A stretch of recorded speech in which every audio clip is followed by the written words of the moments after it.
Equations of motion, आपल्याला मोशनचे equation बघायचे. 3 equation दिलेले आहे. तर आता एक्झॅक्टली इक्वेशन ऑफ मोशन म्हणजे काय असतं, आपण जे काही आत्तापर्यंत बघितलं डिस्प्लेसमेंट, त्यानंतर वेलॉसिटी, ॲक्सेलरेशन, टाईम, या सगळ्या गोष्टींना रिलेट करणारे 3 इक्वेशन न्यूटनने दिलेलं आहे, त्याला बोलता इक्वेशन ऑफ मोशन. आता हे जे इक्वेशन आहे, इक्वेशन आपण असं बोलू शकतो की हे ॲप्लिकेबल आहे for uniformly accelerated motion. Uniformly accelerated motion म्हणजे एखादी मोशन ज्यामध्ये युनिफॉर्म ॲक्सेलरेशन असेल त्यासाठी त्या केसमध्ये आपण हे इक्वेशन अप्लाय करू शकतो. सो हे इक्वेशन काय आणि हे इक्वेशन ह्या टर्म्स कशा डिलीट करतात ते आपण बघूया. Suppose there is an object in motion along a straight line. Suppose एक ऑब्जेक्ट आहे मोशनमध्ये, एका स्ट्रेट लाईनमध्ये ती मोशन होते विथ इनिशियल वेलॉसिटी यू. तर त्या ऑब्जेक्टची सुरुवातीची इनिशियल वेलॉसिटी किती दिलेली आहे, U. Okay. It attains final velocity V. त्यानंतर त्याची फायनल वेलॉसिटी होते व्ही. यू स्टार्टिंगची वेलॉसिटी होती, त्यानंतर वेलॉसिटी चेंज झाली to V. Final velocity is V in time T. आणि हा जो टाइम पिरियड आहे T due to acceleration A. त्यानंतर आणि हे कशामुळे झालं, ॲक्सेलरेशन आपण डिनोट केलेलं आहे any. It's displacement is S. आणि ह्या टाइम पिरियडमध्ये त्याचा त्या ऑब्जेक्टचं किंवा त्या पार्टिकलचं डिस्प्लेसमेंट झालं एस. आता यामध्ये जर तुम्ही बघितलं आपण काय काय लिहिलेलं आहे, initial velocity, final velocity, acceleration, displacement आणि टाईम. ओके. तर ह्या ज्या 5 क्वांटिटीज आहे किंवा ह्या ज्या 5 टर्म्स आहे याला रिलेट करणारे 3 इक्वेशन आपल्याकडे आहे. आता हे इक्वेशन कोणतं आहे, त्यामध्ये पहिलं इक्वेशन आहे फर्स्ट इक्वेशन आहे v is equal to you plus A t. V equal to you plus A t. Final velocity is equal to initial velocity plus acceleration into time. Okay, this is first equation. Second equation आहे s is equal to U T plus half A T square. Okay. Displacement is equal to initial velocity into time plus half of acceleration into time square. This is second equation.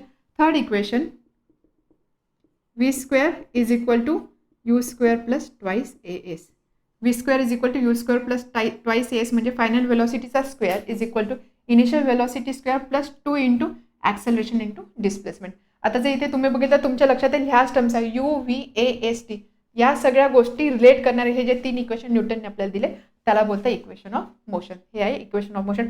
खूप important equation आहे हे. Equation तुम्हाला पाठ करण्याची गरज नाही, कारण त्याचा इतक्या वेळेस यूज होतो की हे इक्वेशन ऑटोमॅटिकली तुमच्या लक्षात राहणार आहे. आता हे इक्वेशन कसे आले, हे रिलेशन कसं आलं, याचा डेरिव्हेशन आपल्याला बघायचं आहे. तर इक्वेशन ऑफ मोशन हे डिराईव्ह करण्याच्या बऱ्याचशा मेथड आहे. एक तर तुम्ही नॉर्मल अल्जेब्राइक मेथड म्हणजे फॉर्म्युलाचा यूज करून डिराईव्ह करू शकता, किंवा तुम्ही ग्राफिकल मेथडनी सुद्धा हे इक्वेशन डिराईव्ह करू शकता, किंवा एक कॅल्क्युलस म्हणजे इंटिग्रेशन वगैरे त्याचा यूज करून सुद्धा तुम्ही हे 3 इक्वेशन डिराईव्ह करू शकता. तर तुम्हाला सिलेबसमध्ये ग्राफिकल मेथड दिलेलं आहे. ग्राफचा यूज करून हे 3 इक्वेशन कसे डिराईव्ह करायचे ते आपण बघूया. बट इन केस तुम्हाला ग्राफिकल मेथड ऐवजी किंवा त्यासोबत तुम्हाला जर अजून जर बघायचं असेल की हे इक्वेशन कसे डिराईव्ह केले, तर हे जे 3 इक्वेशन आहे ना, हे इक्वेशन फक्त एकाच रिलेशनवरनं आलेलं आहे. आपल्याला माहिती ॲक्सेलरेशन म्हणजे काय असतं, change in velocity over the time किंवा change in velocity per unit time. Change in वेलॉसिटीमध्ये चेंज म्हणजेच काय, final velocity minus initial velocity upon time. हे बघा acceleration change in velocity upon time आपण इथे लिहिला. त्यानंतर इथे काय असतं, change in velocity final velocity minus initial velocity म्हणजे व्ही मायनस यू.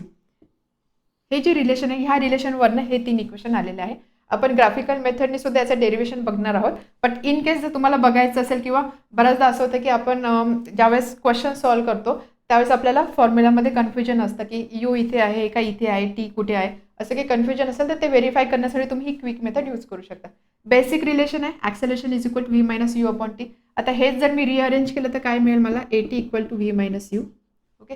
हेच जर मी रिअरेंज केलं तर V is equal to A T plus U म्हणजेच काय, V equal to you plus A T. हेच आहे आपलं पहिलं इक्वेशन. बघा किती सिम्पल आहे. म्हणजे हे इक्वेशन म्हणजेच काय, हे इक्वेशन आपण फक्त याला रिअरेंज करतो. Acceleration equal to change in velocity upon time याला फक्त आपण रिअरेंज करतोय, त्यावरून आपल्याला हे एक इक्वेशन मिळतं.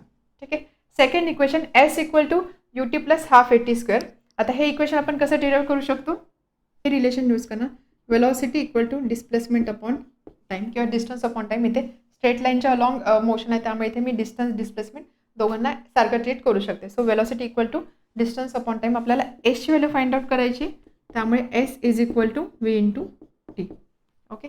आता वेलॉसिटी इंटू टाईम इथे वेलॉसिटी जर तुम्ही बघितली, इथे आपल्याकडे इनिशियल वेलॉसिटी सुद्धा आहे, फायनल वेलॉसिटी सुद्धा दिलेली आहे. यामधली कोणती वेलॉसिटी घ्यायची, तर ह्या केसमध्ये आपण नेहमी घेतो ॲव्हरेज वेलॉसिटी. कोणती? Average velocity. So average velocity काय असणार आहे? ॲव्हरेज माहिती आपल्याला आपण कसं कॅल्क्युलेट करतो, आपल्याकडे जेवढे नंबर ऑफ टर्म्स असतात त्याची ॲडिशन करायची आणि किती टर्म्स आहे तो नंबर खाली लिहायचा. 2 आहे, so u + v/2 × t. So that is equal to s. Okay.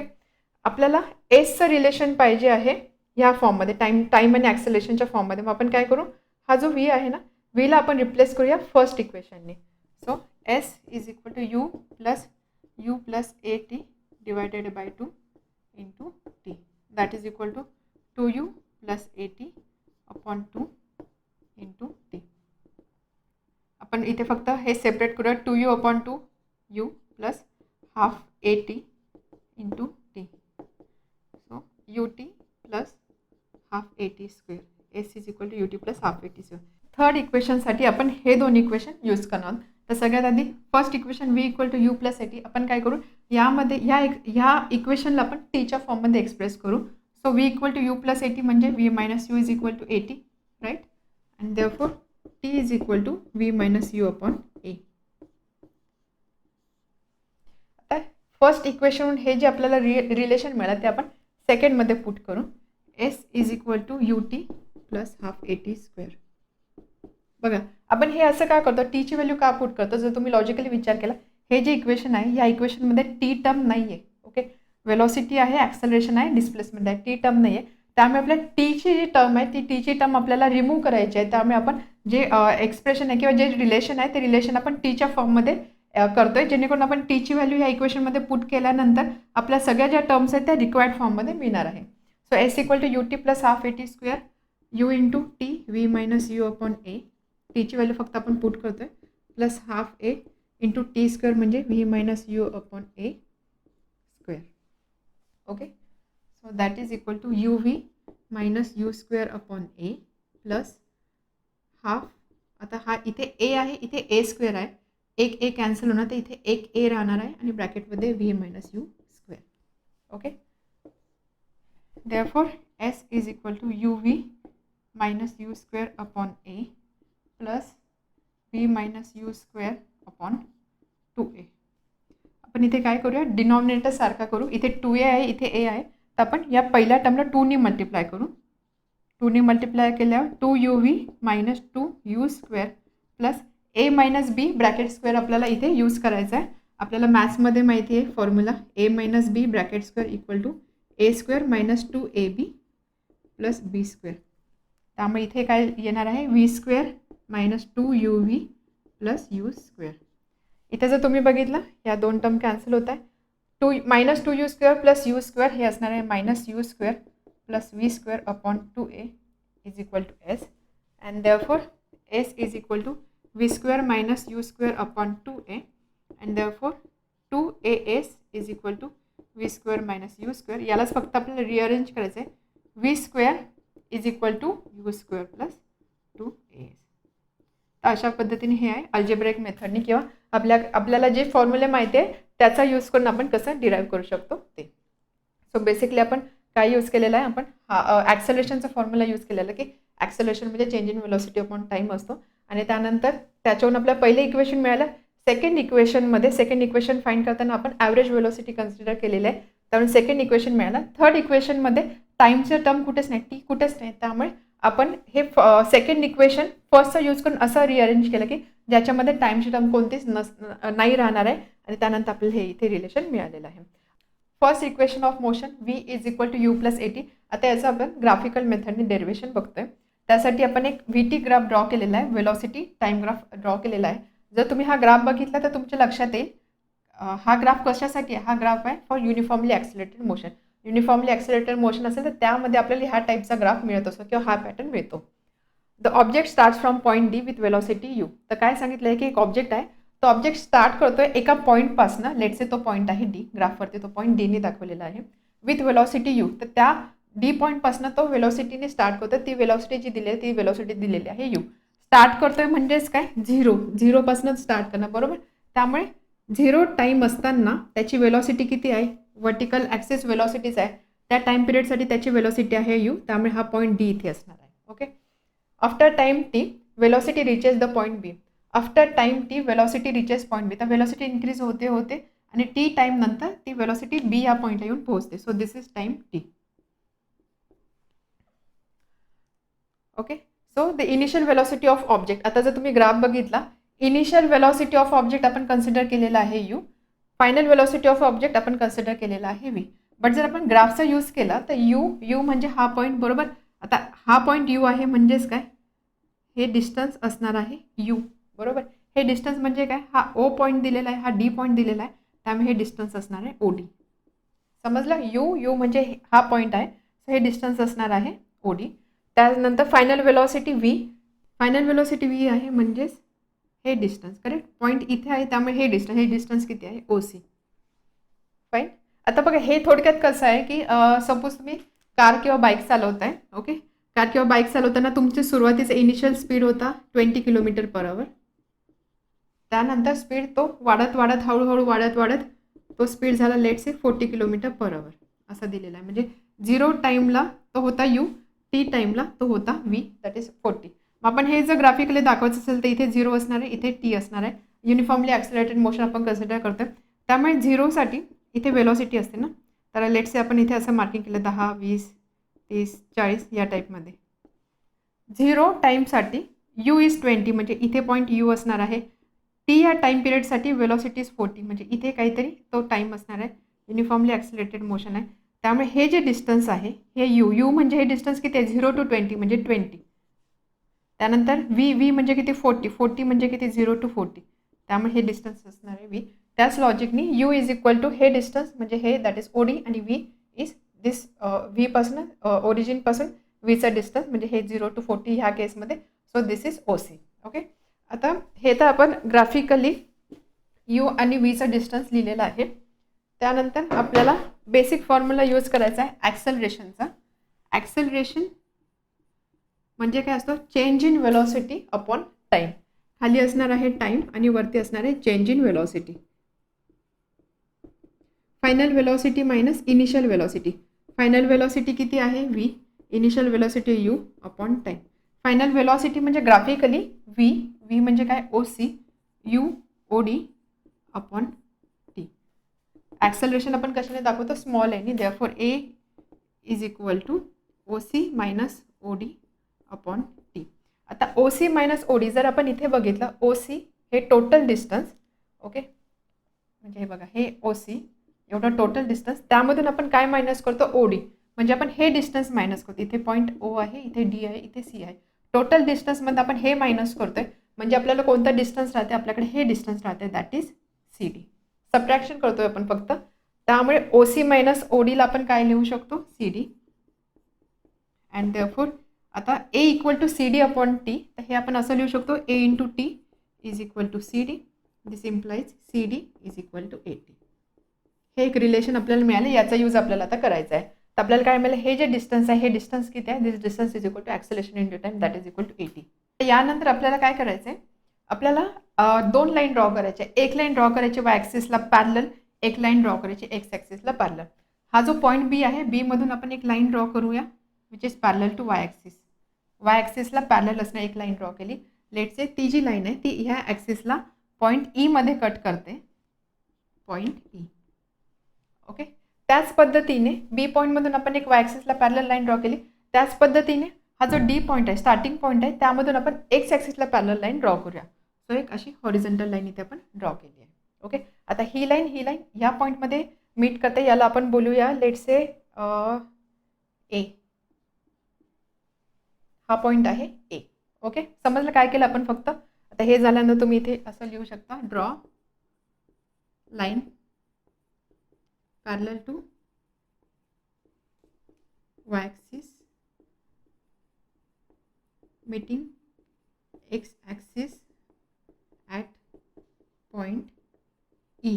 Y ॲक्सिसला पॅरलल असलेली लाईन एक्स ॲक्सिसला पॉईंट ई मध्ये मीट करते. त्याच पद्धतीने फ्रॉम पॉईंट बी असं लिहू, फ्रॉम पॉईंट बी. त्याच पद्धतीने आपल्याला आता काय करायचं आहे, draw line parallel to X axis, parallel to X axis passing through point कोणत्या पॉईंटमधून पास होते, डी मधून. ओके, आणि त्यानंतर ही लाईन आणि ही लाईन यांचं इंटरसेक्शन पॉईंटला आपण नाव दिलं A. Okay, intersection point of these two lines is point A. Okay, जे आपण इथे ड्रॉ केलं ते फक्त आपण इथे मेन्शन केलेलं आहे. समजले इथपर्यंत? आता यानंतर जर तुम्ही बघितलं एक छोटासाच पार्ट राहिलेला आता आपल्याला फक्त रिलेशन बघायचं आहे. यामध्ये जर तुम्ही बघितलं हे जे डिस्टन्स आहे बीई डिस्टन्स म्हणजेच काय, एवढं distance 0 - v that is v. Correct. त्यामुळे आपण इथे असं लिहू शकतो बीई इज इक्वल टू हे टोटल डिस्टन्स, हे डिस्टन्स म्हणजेच हे डिस्टन्स, तर हे डिस्टन्स किती 0 to v. So b is equal to v. आता बीई ही जी टोटल लेंथ आहे तिला आपण असं लिहू शकतो BE is equal to BA plus AE. Reason काय, BA आणि E हे लिनियर आहे, एका लाईनवर लाय करत आहे. BE is equal to BA plus AE लिहू शकतो. ठीक आहे. And therefore we can write V is equal to BA किंवा AB प्लस AE. फक्त मी काय केलं, बीईची व्हॅल्यू V इथे पुट केली, V equal to BA plus AE.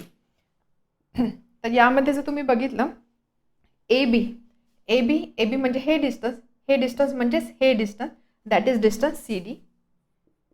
आणि AE म्हणजे हे डिस्टन्स म्हणजेच हे distance that is distance OD.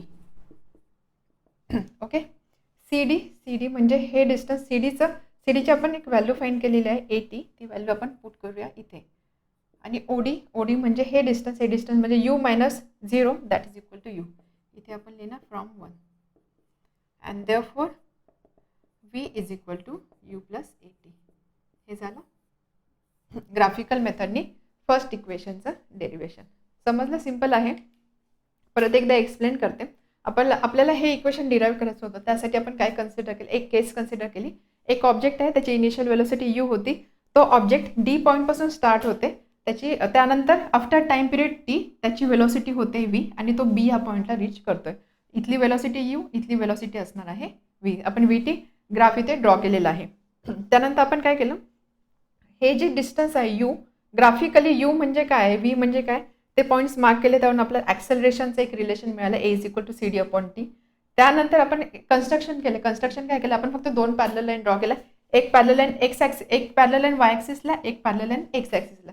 या लाईन कुठून ड्रॉ केला, हे जे B आणि D पॉईंट होते त्यामधून ती लाईन ड्रॉ केली. y ॲक्सिसला पॅरलल लाईन आपण B मधून ड्रॉ केली, x ॲक्सिसला पॅरलल लाईन आपण D मधून ड्रॉ केली. त्याच्या इंटरसेक्शन पॉईंटला आपण बोललो A.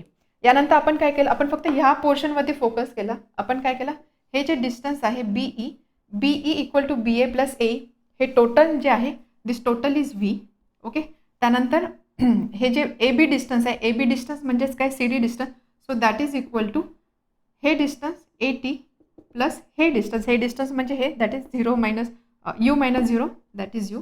So V is equal to U plus AT. हे इक्वेशन आपल्याला इथे मिळालं. Second equation of motion S is equal to UT plus half AT². आता हे जे इक्वेशन आहे याचं आपल्याला ग्राफिकल मेथडने डेरिवेशन बघायचं आहे. तर आपण जे पहिले इक्वेशन बघितलं V equal to U plus AT, इथे एक गोष्ट मेन्शन करण्याची राहिली, V प्लस UT हे जे इक्वेशन आहे, हे इक्वेशन आपल्याला रिलेशन देतं between velocity and time. Okay, first equation आपल्याला वेलॉसिटी आणि टाईम याच्यामध्ये असणारे रिलेशन देतात. सेकंड इक्वेशन आपल्याला रिलेशन देतात displacement and time. Okay, displacement आणि टाईम यामधलं रिलेशन आपल्याला सेकंड इक्वेशनमधनं मिळतं. आता हे जे आहे हे इक्वेशन कसं डिराईव्ह करायचं, त्यासाठी अगेन आपण एक केस कन्सिडर केलेली आहे की ज्याच्यामध्ये ऑब्जेक्ट युनिफॉर्म ॲक्सेलरेशन A दिलेला आहे. Object in uniform acceleration A has covered distance S in time T. आपल्याला डिस्टन्स फाइंड करायचं, त्यामुळे आपण केस कन्सिडर केली की टाईम T मध्ये त्या ऑब्जेक्टने S एवढं डिस्टन्स कव्हर केलेलं आहे. अगेन VT ग्राफ आपण ड्रॉ केलेला आहे. VT ग्राफ ऑब्जेक्ट D पासून स्टार्ट झालेला आहे, B पर्यंत पोहोचलेला आहे. त्यानंतर जसं फर्स्ट केसमध्ये आपण y ॲक्सिसला पॅरलल लाईन ड्रॉ केली, x ॲक्सिसला पॅरलल लाईन ड्रॉ केली, त्यानंतर इंटरसेक्शन पॉईंटला आपण A आणि E नाव दिले. तीच केस आपण किंवा तीच कंडिशन आपण इथे घेतलेली आहे. ओके, आता यामध्ये बघा, विचार करा आपल्याला काय फाइंड करायचं आहे, आपल्याला S फाइंड करायचं आहे. ओके, आपल्याला डिस्टन्स फाइंड करायचं आहे, वेलॉसिटी टाइम ग्राफ दिलेला आहे. आपण खूप इम्पॉर्टंट एक कन्सेप्ट बघितलेली की एरिया अंडर VT ग्राफ तो आपल्याला नेहमी काय देतो, डिस्टन्स देतो. Right, area under V T graph आपल्याला डिस्टन्स होतं, आपल्याला डिस्टन्सच फाइंड करायचं आहे. इथे डिस्टन्स डिस्प्लेसमेंट आपण बोलू शकतो, कारण मुवमेंट जी आहे किंवा मोशन जी आहे ती एका डायरेक्शनमध्ये आहे, त्यामुळे डिस्टन्स डिस्प्लेसमेंट आपण बोलू शकतो. तर area under V T graph आपल्याला डिस्टन्स देतं, आपल्याला डिस्टन्सच फाइंड करायचं आहे इन टाइम टी. तर इन टाइम टी हा जर टाइम पिरियड टी असेल तर डिस्टन्स काय असणार की ह्या टाइम पिरियड टी मध्ये area under V T graph जो आहे तो असणार आहे ह्या टाइम पिरियड टी मध्ये ऑब्जेक्टने कव्हर केलेला डिस्टन्स. त्यामुळे 0 to t एवढ्या टाइम पिरियडमध्ये जो आपल्याला ग्राफ मिळतोय, कोणता ग्राफ मिळतो आपल्याला, हा ग्राफ मिळतोय. तर so area under this graph will give you distance covered by particle और object in time period t. समजते? तेच आपण इथे लिहूया. Since area under V t curve किंवा graph gives us distance and therefore distance covered in time t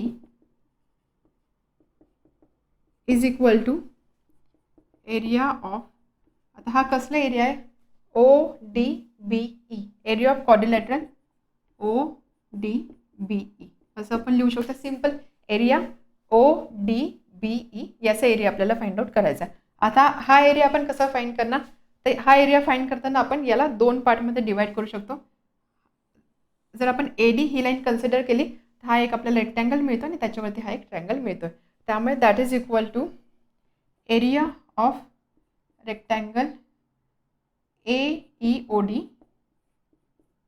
okay, हा rectangle समजते ना, कारण बघा हे डिस्टन्स सारखं आहे, हे डिस्टन्स सारखे आहे आणि प्रत्येक ठिकाणी हा जो अँगल आहे हा अँगल 90 डिग्री आहे. त्यामुळे हा असणार आहे रेक्टँगल AEOD हा एरिया प्लस या ट्रँगलचा area plus area of triangle, कोणता ट्रँगल, BAD. ओके, आता रेक्टँगलचा एरिया काय असणार आहे, दिस इंटू दिस. तर आपण लिहू शकतो AE इंटू AD आणि ट्रँगलचा एरिया आपल्याला माहिती half into base into height BAD. याचा बेस आपण AD कन्सिडर करू आणि हाईट असणार आहे AB. सिंपल मॅथमॅटिक्स एरियाचा. So that is equal to, आता बघा AE आणि AD यामध्ये आपण काय व्हॅल्यू पुट करू शकतो. AE म्हणजे ही लेंथ म्हणजेच ही लेंथ किती आहे, इथे वेलॉसिटी U आहे बरोबर. सो हे डिस्टन्स किती असणार आहे, U minus 0. So this is U. त्यामुळे इथे आपण लिहू शकतो AE इक्वल टू, किंवा आपण इथे आधी त्या गोष्टी मेन्शन करूया. Since AE is equal to OD is equal to U, एवढी लेंथ आहे U. त्याच पद्धतीने AD म्हणजे ही लेंथ म्हणजे ही length, AD is equal to OE किंवा EO किती आहे ती T. त्यानंतर AD म्हणजे हां AD तर ऑलरेडी आपण मेन्शन केलं, AD equal to T. AB ही हाईट म्हणजे एवढी हाईट म्हणजे काय, टोटल हाईटमधून आपण हा जर मायनस केला म्हणजे टोटल आहे V. Okay, this total is V मधून जर आपण हा पोर्शन मायनस केला U तर आपल्याला ही लेंथ मिळणार आहे, म्हणजे that is equal to V minus U. आणि आपण जे फर्स्ट इक्वेशन बघितलं, फर्स्ट इक्वेशनमध्ये आपण बघितलं V minus U is equal to 80 किंवा V equal to U plus 80. त्यामुळे V minus U equal to 80 आपण इथे मेन्शन करू शकतो. So AB is equal to 80. Okay, किंवा तुम्ही ग्राफिकली सुद्धा जर पहिलं जे आपण डेरिव्हेशन बघितलं, पहिल्या डेरिव्हेशनमध्ये आपण हा जो डिफरन्स आहे हा डिफरन्स 80 आहे हे आपण डिराईव्ह केलेला आहे, त्याला इक्वेशन नंबर 1 द्या आणि त्यानंतर फ्रॉम इक्वेशन 1 असं मेन्शन करून सुद्धा तुम्ही हे रिलेशन लिहू शकता, किंवा AB equal to V minus U आणि V minus U from first equation of motion V minus U equal to 80. त्यामुळे 80 इथे मेन्शन करू शकता. आता ह्या ज्या व्हॅल्यूज आहे ह्या व्हॅल्यूज आपण इथे पुट करणार आहोत. So that is equal to AE plus AD, sorry AE into AD U into T plus half into AD is T आणि AB is 80 UT plus half AT into T square. आणि हे आहे distance covered in time T. हे distance किती आहे S, म्हणून मग S equal to UT plus half AT square किंवा displacement equal to UT plus half AT square. Simple आहे. फक्त आपण काय केलेलं आहे, इथे एरिया अंडर कर्व यूज केलेला आहे, एरिया अंडर कर्व. आणि म्हणून मग इथे फक्त 2 शेप्स असणार आहे, 2 जॉमेट्रिक फिगर्स असणार, त्याचा आपल्याला एरिया फाइंड करायचा आहे. एरिया फाइंड करताना बस आपल्याला व्ही आणि यू आणि टी मधलं रिलेशन तिथे मेन्शन करायचं. त्याच्यानंतर तुम्हाला मिळणार आहे area under V T graph, that is displacement S is equal to U T plus half A T square.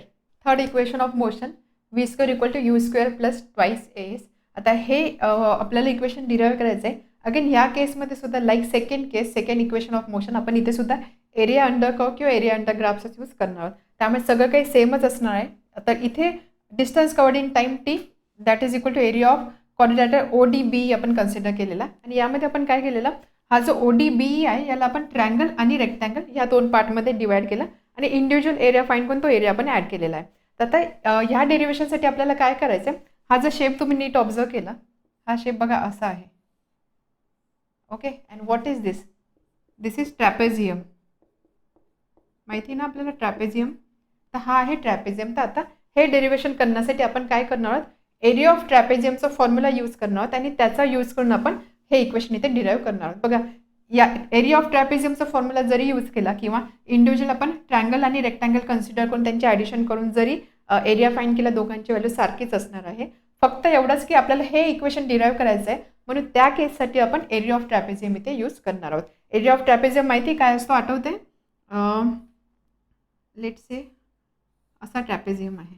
Okay, trapezium म्हणजे काय, दोन पॅरलल साईड असतात. ओके, सो लेट से ह्या साईडची लेंथ ए आहे, या साईडची लेंथ बी आहे आणि त्याची हाईट जी आहे, हाईट आहे डी, असं आपण कन्सिडर करू. तर एरिया ऑफ ट्रॅपेझियम काय असतं, half into sum of parallel sides. Parallel side कोणत्या, या दोन, याची sum multiplied by height of that trapezium H. So that is equal to A plus B into H upon 2. हा असतो फॉर्म्युला. आता हाच फॉर्म्युला आपल्याला इथे यूज करायचा आहे for the trapezium O D B E.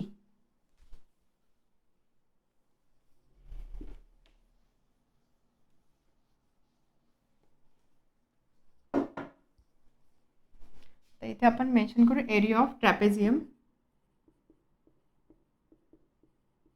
O D B E. Okay, so that is equal to half into sum of parallel sides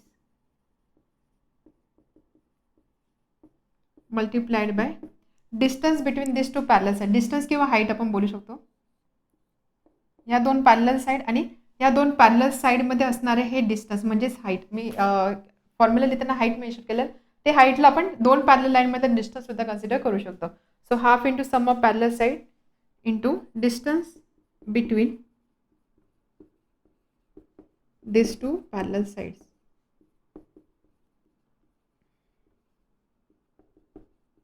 आता graph बघा,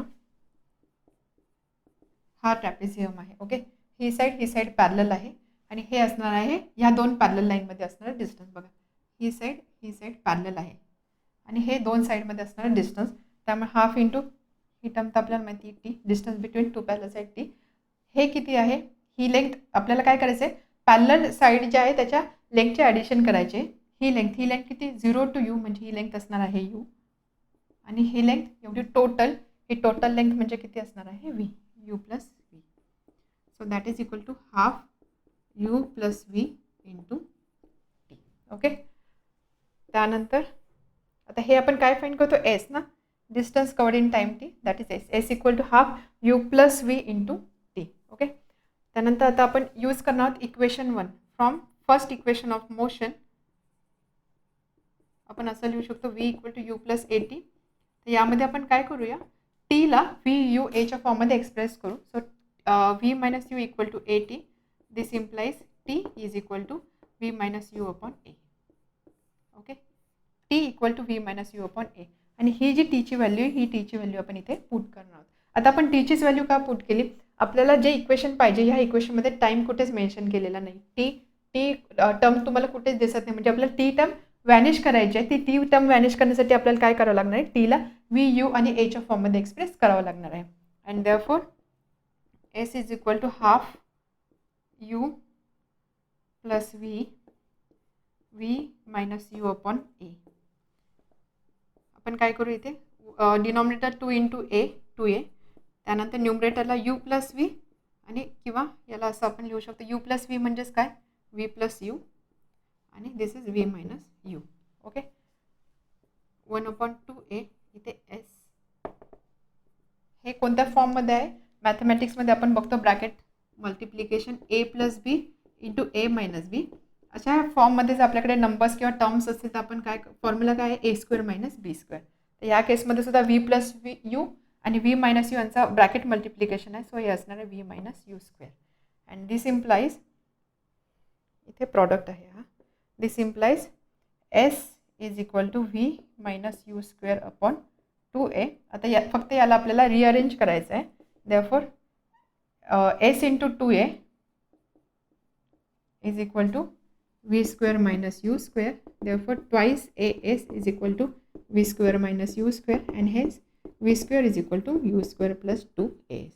हे झालं third equation of motion. Simple आहे, समजलं? तिन्ही इक्वेशन अगदी सोपे आहे डिराईव्ह करण्यासाठी. जे फर्स्ट इक्वेशनसाठी तर आपण ॲक्सेलरेशनचा फॉर्म्युला यूज करतोय आणि त्यानंतर तो ॲक्सेलरेशनचा फॉर्म्युला आपल्याला ग्राफिकली रिलेट करायचा आहे. त्यामध्ये आपल्याला टर्म्स ॲडजस्ट करायचे, त्याच्यावरून आपल्याला फर्स्ट इक्वेशन मिळणार आहे. सेकंड आणि थर्ड इक्वेशनसाठी आपण ही कन्सेप्ट यूज केली, area under velocity time graph will give us distance किंवा डिस्प्लेसमेंट. त्याचा यूज करून आपण सेकंड आणि थर्ड इक्वेशन इथे फाइंड आउट केलेलं आहे. सेकंड इक्वेशनसाठी आपण काय केलेलं आहे? एरिया फाइंड करताना आपण ट्रायंगल आणि रेक्टँगल कन्सिडर केला. थर्ड इक्वेशनमध्ये एरिया फाइंड करताना आपण फक्त ट्रॅपेझियम कन्सिडर केलेला आहे. अजून एक गोष्ट लक्षात घ्या, जरी आपण ट्रायंगल आणि रेक्टँगल कन्सिडर करून जो एरिया फाइंड करणार आहोत तो एरिया आणि ट्रॅपेझियम कन्सिडर करून जो एरिया फाइंड करणार आहोत तो एरिया, या दोघांची व्हॅल्यू सारखीच असणार आहे. बट आपल्याला ज्या टर्म्स इथे पाहिजे त्या आणण्यासाठी आपण ह्या मेथडचा यूज इथे केलेला आहे.